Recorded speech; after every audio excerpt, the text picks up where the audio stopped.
Hi, welcome to my channel. Today we are going to discuss about a famous interview question. In the interviews, this kind of question is going to ask, we know that in Java, string is a immutable class. Okay, and what is the functionality of immutable class? If an object is created for the string, uh, once it is get mo- if once if you are going to modify the string object, then it will not modify but it will not modify the same object. It will create another object. uh, it will create another object by the string. So by this we can say that a string is a immutable class. So interviewer will ask like that, I want a requirement of create a class like it's immutable class. So I'm going to create a immutable class in this video. How to create our own immutable class. Okay, let's get started. And first, I'm going to create a project. Like I'm creating as a demo. Okay, now I am going to create a class. Okay,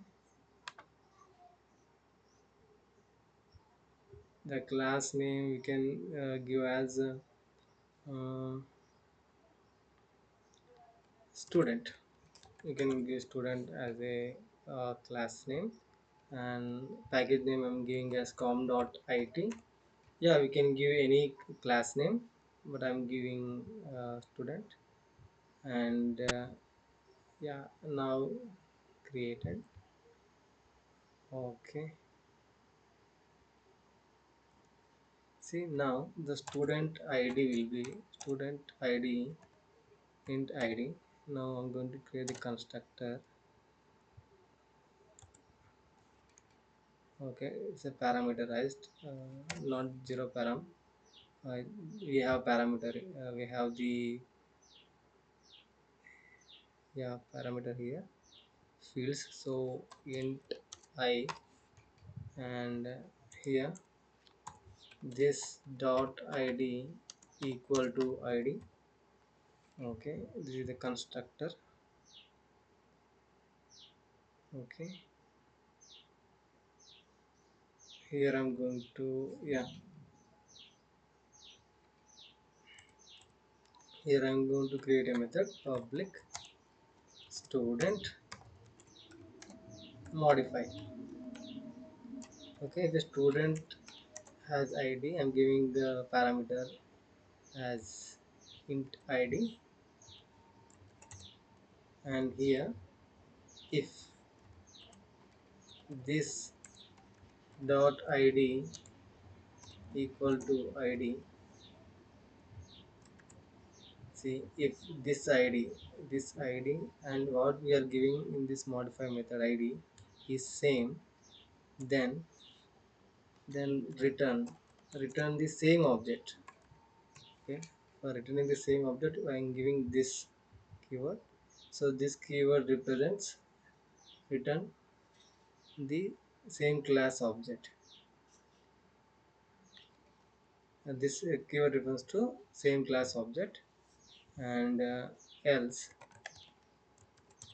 what we can do, yeah, we are going to return the new object, new student with different id. Okay, see, if the same id, it will return the same student id. If it is a different id, it will create another student object. Okay, now, yeah, let's create a student object. Student s is equal to new student. I'm initializing a student as 1. Student has one id number as 1. Okay, now s dot modify. I'm also modifying to 1 as well. same id I'm giving, then it will return s1 student object, and here s dot modify, I'm modifying id to 2, so it will give another student object, you can say s2.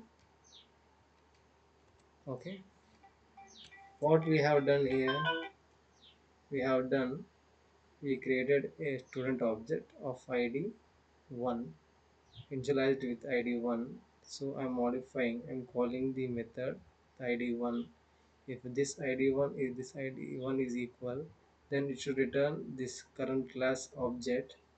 Okay, and if I'm modifying to id 2, so this id 1, this is id 2, so this condition fails, then else, and in this condition it will return the new student object.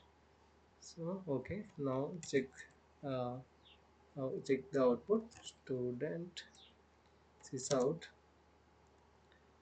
s1 equal to s2, sys out, and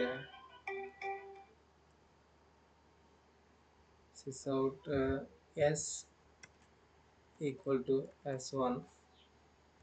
Okay, yeah, now let's run our code,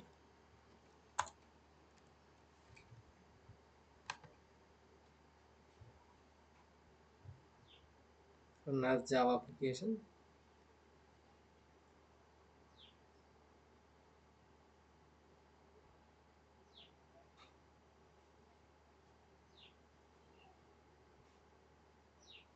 See, it's returned s1 is equal to s2, so it is false, and s is equal to s1. Okay, where we have done the mistake, let's check. And here, a student, yeah, sorry, I give, we should give id, yeah, yeah, here we have done the mistake. Yeah, let's run our code, run as java application. Yeah, s1 equal to s2 is false, and s and s1 is true. Yeah, like this is the way of creating our own class as a immutable. We can, if an interviewer is going to ask to create an immutable class, you can write the code like this. Yeah, thank you for watching, and